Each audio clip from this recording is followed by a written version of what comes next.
Narito po ako upang interviewin ang isa sa mga naging estudyante ng De La Salle University, TAP, Manila.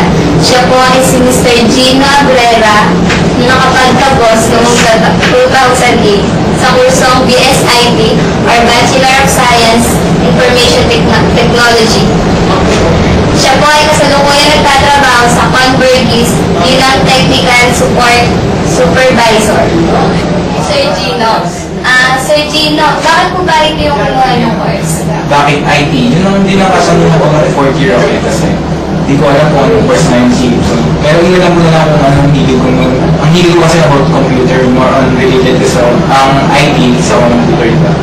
So, yun ang kinuha kong course. Yun na dun sa De La Salle as a BSIT student. So, sir, masaya po ba kayo sa course? Masaya. In the first, na-enjoy ko na yung college life, pero hindi naman gano'n kaseryoso sa pag-aaral mismo. Pero yung tumating na ng 3rd year to 4th year, doon na ako nag-seryoso. Pero I'm happy naman kasi yung course na hilig ko, na nagagamit ko rin sa aking personal life. Ano naman po yung maging advantage dito sa buhay na ngayon? Maging advantage? Kasi ngayon, kasalukuyan ako training supervisor sa isang sa Convergys nga.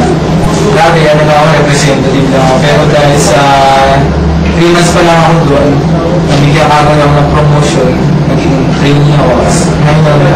Naging supervisor na.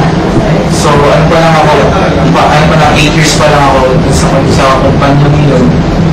Malaking naging advantage kasi yung anong lawak ng pag-iisip mo sa computer, di ba? Malaking tulong yun upang dagdag kaalaman sa trabaho na yun.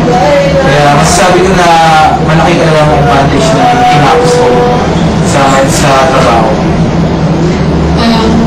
Thank you po. Masasabi niyo po ba ang successful tayo ngayon?